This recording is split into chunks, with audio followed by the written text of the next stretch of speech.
The POWER Virtuoso is slowly becoming one of the more stable power DPS builds in the game. As a good alternative to the also extremely stable Gw2 Virtuoso, it makes the Mesmer an excellent pick for any player's lineup. So whether you are new to Virtuoso or just new to the power damage builds, in this video we will be covering how to play the POWER Virtuoso. Before we get started, I will say that there are two variations. One variation will require Gw2 Wilds, while the other will only require End of Dragons. There are some advantages to each, and I'll cover them as we go over it. First, let's cover the meta recommended build, which will require both End of Dragons and Gw2 Wilds. For gear, you are going to run full Berserker's gear with Assassin's Pants, Runes of the Dragon Hunter, and Relic of the Fireworks. Your weapons are Spear and Greatsword with Force and Accuracy sigils on both weapon sets. Your traits are going to be Domination 1-2-1, Dueling 1-3-1, and Virtuoso 2-2-2. With your standard utilities being Signet of the Ether, Phantasmal Disenchanter, Rain of Swords, Mantra of Pain, and Thousand Cuts. Like most Mesmer builds, Thousand Cuts can be swapped for Signet of Humility, and Mantra of Pain is your flex spot on your standard bar, so if you want to bring Mantra of Distraction, Feedback, or Portals, that's where you would swap it in. The POWER Virtuoso rotation is fairly fast-paced, but it's easy to understand. You start with generating your clones, and then using your F skills. So you start on Spear, you use Phantasmal Disenchanter, Spear 3 into F5. Then you use Spear 2, 4, 5, and 2. For your Spear rotation, the 2, 4, 5, 2 combo is standard, since skill 5 resets your skill 2. After that, you swap over to your Greatsword set, where you immediately summon 2 Phantasms through the use of Greatsword 4. You use your healing skill, and then Greatsword 4 again, followed up by Greatsword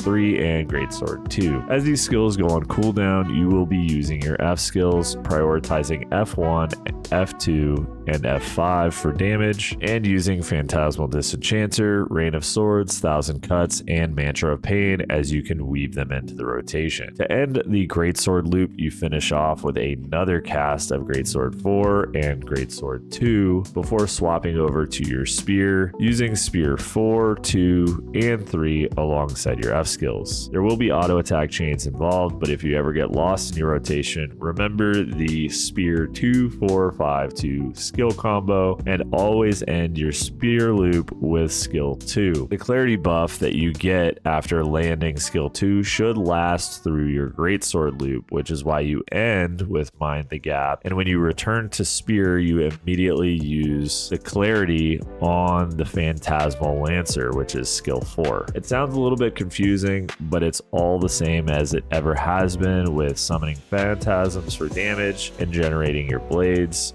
for your F skills. So keep that in mind, alongside with using the utilities for additional damage. Overall, even if you're not perfect at it, you'll do fairly good damage. I also recommend you watch the second variation of this build and stick around to the end, which I will cover some nuances to the gearing and some alterations to the class to modify it for the open world, so don't leave just yet. To cover the alternate build that performs just as good and in my opinion has some major advantages over the meta version of this build, I want to say that before we get into that, if you do like this guide, do me a solid, hit the like button, subscribe to the channel, and if you are missing any of the Guild Wars 2 content that you want to pick up, you can use my referral link in the description to support the channel to no additional cost to you, since I am an ArenaNet partner. The alternate POWER Virtuoso build only requires End of Dragons, so if you're a returning player and you haven't picked up Gw2 Wilds yet, you can still use this build effectively, with one main advantage over the meta build, which is that this variation is 100% ranged. The gear is the same with full Berserker's gear except Assassin's Pants, Runes of the Dragon Hunter, and Relic of the Fireworks. Your weapons will still be Berserker's Greatsword, but instead of Spear, you will be using Dagger Sword with Force and Accuracy sigils on both weapon sets. The traits are also the same, with Domination 1-2-1, Dueling 1-3-1, and Virtuoso 2-2-2, with your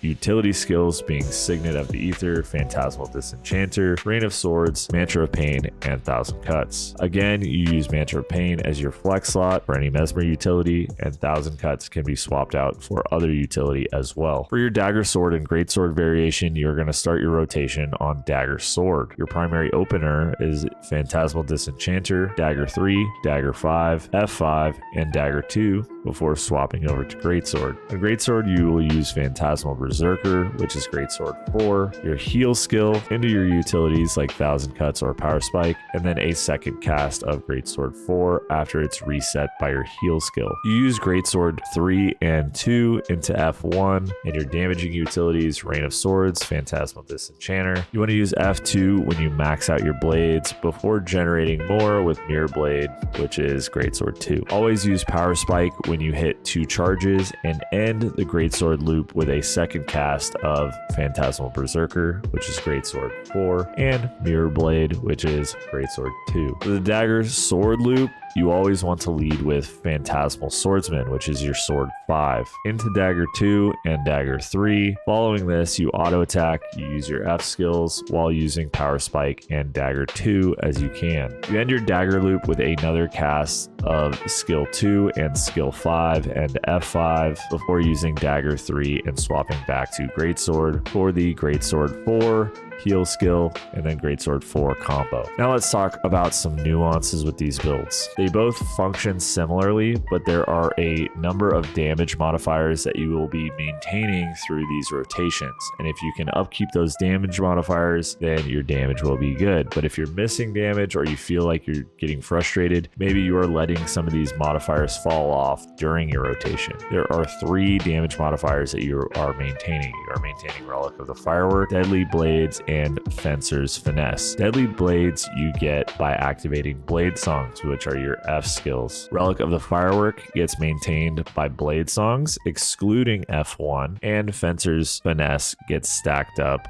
by Sword 5. So 2 of these modifiers are activated by your F skills. One of them is activated by your F skills as long as it's not F1, and then Fencer's Finesse, the last one, gets activated by using your Sword 5. You want to use Power Spike, the activated side of Mantra of Pain, when you have as many of these modifiers up as possible. And if you intend on using F4 or F5 to maintain these modifiers, you actually have to be in melee range. That's just the way it works. If you don't plan on using this build in structured play and you just want to use it in the open world, a quick and easy swap to the open world variation of this build is by swapping out the Domination trait line with Illusions 2-2-1. And this sets you up to generate some boons for yourself, primarily Might, Fury, and Quickness when your phantasms despawn. This can be combined with Relic of Zakaros for some self-healing, and you have yourself a pretty formidable open world build. I personally would run the full ranged damage version of the build, but Spear does have some good healing utility built in with Spear 3 for the open world, so keep that in mind. All of these builds prefer power food and utility, cilantro lime sous vide steak, and potent superior sharpening stones. And for gear, if you're running full exotics instead of ascended gear, you may need to use some more pieces of assassin's gear instead of berserker's gear. Your target crit chance is 60% if you're running everything else properly. And finally, with that, I want to thank you for watching. More videos are on the way with different builds and commentary, so make sure you like the video, subscribe, and I want to thank all of my subs. A big thanks to all of my members who support the channel, and if you want to support, you can use my referral link in the description or join as a member yourself. It is only $1. Thanks again, and I'll catch you on the next one. Peace.